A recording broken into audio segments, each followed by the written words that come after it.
Okay, just an update on Rosie. I think last I recorded, we put the fuel tank in and the springs, and that's all good and done. How it worked, and then I went to start it, and it wouldn't start. When I hooked the fuel line up, and it just wasn't sucking the fuel into the carburetor. This is the fuel line I had hooked up to the fuel pump, and it just wasn't sucking. So the fuel pump was bad. I don't know. So I took an electric fuel pump I had and hooked it up to the fuel line to try and suck fuel from the tank to bring it up to the carb. Maybe it would need prime or whatever. And it was a high pressure fuel pump, so it'll be a lot higher PSI than when the carburetor needed. And it was just trickling out here, so I wasn't getting any fuel basically through the fuel line. So what I was getting was like black. So I think the fuel that was in the line had gone all tar, just like the sending unit had. So I'm able to change that. So I'm going to change that line. I hook this line back up here to the fuel can just so I can fire it up and get it running again. And it runs, but it's really rough. So I've ordered a bunch of stuff off of Rock Auto. I got new spark plug wires, tap, rotor, all your typical tune-up stuff. So I'm going to put that in today, or maybe to this video. And but first I'm going to hook up the fuel line, replacing the fuel line underneath. So I've got the car up on ramps on this side, and I'll show you underneath here the fuel line. Okay, I don't know if you can see that or not. This is the fuel line I've started to take out. It's got a rubber line here that I cut, and then it goes through a boxed in section of frame, so I might have to figure out how to get new line in there. But the rubber line was kind of all cracked and weathered and stuff and kind of gummy, so it's a good thing I'm changing that anyways. And the steel line has got these clips here, and they're surprisingly good shape. I've been unclipping the old line from these metal clips. So it's been coming undone, which is good. When I cut the fuel line, that black fuel came out. So it's, obviously this is all tarred up and everything. But also, I don't know if you can see this or not, the light. Where this line was clipped in, you can see just a tiny little pinhole there. Let me see if I can get the light in better here.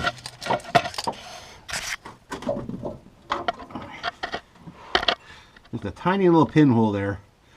So that's not good either. So the line's either gummed up and or sucking air.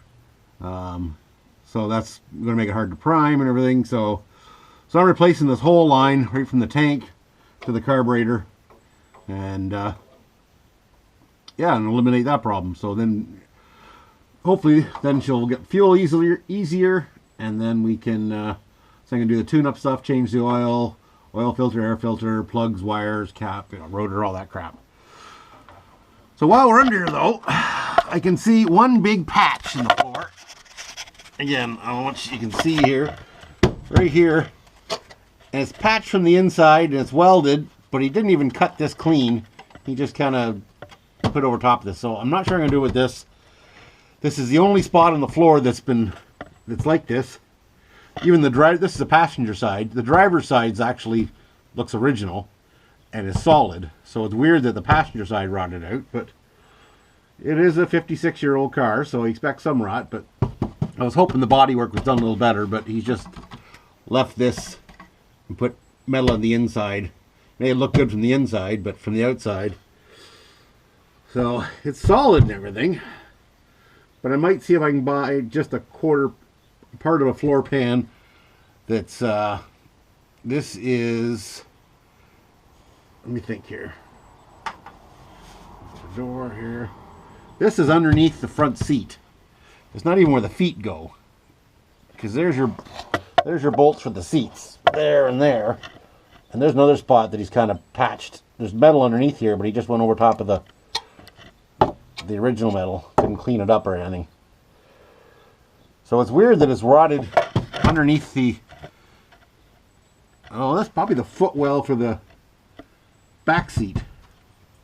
So obviously water's gotten in and just rotted out.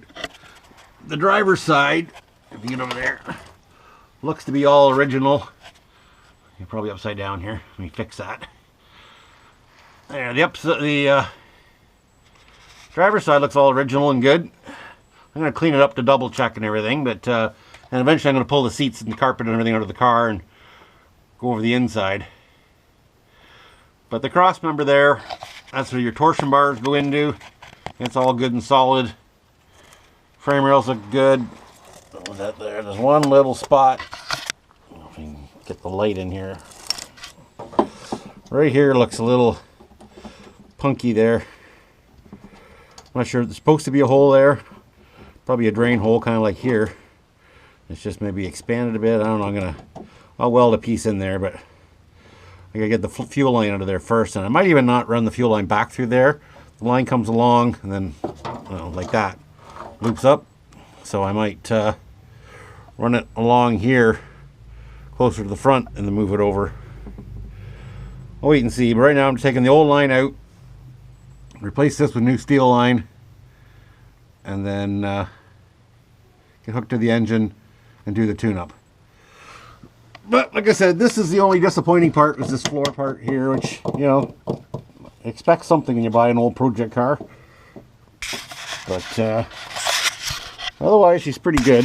You can see, let's see, turn the lights around here. Ugh. There's my new leaf springs. You can see where I missed on paint. New shocks in, axle. All that's good. It's just a matter of getting my fuel line hooked up. And then I'm going to undercoat all this when I'm done. But I want to make sure like the frame rails are all good and solid here. Just surface rust, but and you know, you can see some undercoating here is peeling off, but not metal, just where this part's been patched together, not well. But it's solid. Then there's a little spot in here. You can see it's got a bit of Bondo in the rockers, and there too. Looks like he might have welded some stuff in there. But we'll clean that up. It's solid. It's kind of a half-ass job. But we'll get her all cleaned up and solid because, you know, it's a convertible. You don't want a rough, well, any car you want a rough floor, but especially in a convertible.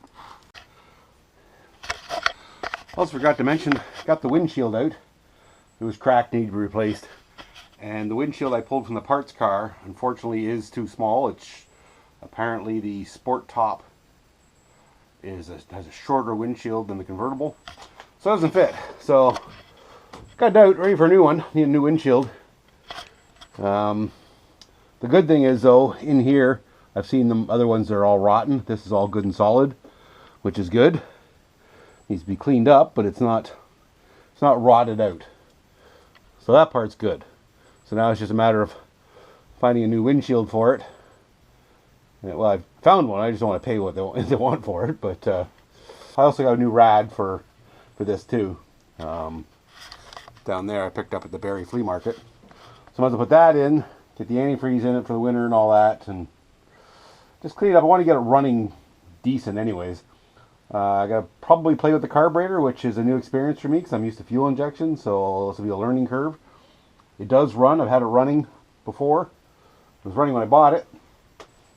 Another thing I noticed is I'm on the wrong side of the car. I'm missing the kick down lever that goes from the linkage for the carburetor down to the transmission. I don't have it. At least maybe it's attached to the bottom. I don't know. Or maybe it's in a box of parts I got. So I'll need to get that hooked up. That just kicks you down when you stomp on the throttle, you wide open throttle. It drops the transmission down a gear. And it's not on this car. And I'm sure there's other things that are not on this car. I want to clean stuff up like this. Like that's disintegrating. So, but I said I'm placing all these plug wires anyways. And cap and rotor, got all that. So just clean it up, get everything running good mechanically. And then we'll start worrying about the interior and the body and the paint and the windshield and the million other things I need to get this thing going. But yeah, that's where we are. All right, I got the fuel line that goes from the tank to, well, the front subframe anyways, another section yet. So that's the piece I got to replace. Like I said, I'll show you that that part goes to the front where that pinhole was. If I can find it again. right there. Yeah, you can see it a bit better now. That's the only I can, well, it's the first one I found. I'm sure there's another one or so, but it only takes one. So, and like I said, the line I think is full of crud and sludge. I said, and there's the rubber line that was on. I'm going to replace the other end too. So it needed to be replaced. So it'll have an entire new fuel system front to back, from tank to engine. Like the fuel pump's even new. So okay, it's been a while since I've worked on the convertible. In that time, I've gotten a windshield for it. It's just kind of set in place now. I want to do some cleanup around the where it sits in here. It's just, as you can see, just sitting in place. I'm gonna clean all that up, but I have a windshield, so it's a good step. I think the last video I did, I was replacing the fuel line, and I didn't get very far, but that's where I'm continuing on now. So I've got some steel line. I'm rebending it, some new line, bending it to face the car. So that's going to go to the tank, comes down, goes over the frame rail, and then down up towards the front of the car. All I've done now is it's just a rubber line that goes over the end with a small clamp, not even like a hose clamp, just one of those pinch clamps. So I put a flare in the end just to help hold it on. I think the original one had the same, hold on here. Yeah, the same type of flare on it. So since I have the tools, a flare tool, a flare kit tool there, flare tool kit, I did this one. Of course, it's amazing when you make a beautiful flare on a line when you don't have to put a fitting on it. Usually I make that good of a flare. It's for a brake line, and I've forgotten to put the fitting on, but I don't need to worry about it for this. It's a fuel line. So just something for the rubber hose to slide over and clamp on so it's not going to slide off. It's just a carburetor. It's not fuel injection, not high pressure fuel. So yeah, so I got it roughly bent the way it should be. I got to squeeze it in under the car. Yeah, I'll come back and show you, and hopefully that's done. All right, another update on the Fury here. I know these haven't been really coming quickly or kind of even in order. I've finished putting up the fuel lines, got it all hooked up, got a fuel filter down in there. Had it running, but it doesn't run well. I can't keep it running because I think the carburetor needs a rebuild, and I'm not a carburetor person, so I'm going to get some help with that. New plugs, wires, cap, rotor, all that. Changing the rad, because I have a good rad over there. I got it at the Barrie Flea Market. And this one, as you can see, this, if you can see that or not, it's got a split right here, and this chunks are missing, so the cap doesn't stay on anyways. So pulled the hose off, and it looks a little gross down there. And like I said, I was showing earlier, the water's pretty brown coming out of there. So I got fresh coolant and everything to go in. There's the cap here, a little corroded. Gonna clean it up. Got a new gasket. There was no thermostat in it, so I'm gonna put a thermostat in it. Rad hose I thought I could use, but this is the rad hose that came out, and one end it had a spring inside that actually kind of went into, I guess it's to keep this from collapsing. Actually, part of it was even inside the rad, and it came out looking like this. A thin, rusted out wire, so that's garbage. I might use this rad hose again, but when I undid it from the housing on the engine, you can see it wasn't cut very well. It's got a chunk out of it. So I may have to replace this. Well, definitely have to replace this hunk of rad hose too. Gotta get down to the bottom one yet and do the tranny lines. But that's where I am so far. Fuel lines, fuel system's all hooked up. Carb needs a rebuild, I'm guessing, or at least somebody knows how to tune it, because I am completely lost when it comes to carburetors. Like all the rest is good. Got a brand new battery for it. I had a hard time getting it started, so I eliminated that because it was cranking pretty slow. Yeah, so it's just slowly putting along, a little bit at a time, It's a slow pro. It's winter time and my garage isn't heated, so I just been puttering along little stuff, trying to keep it running. Right now, like I said, I need to get somebody to help me with the carburetor.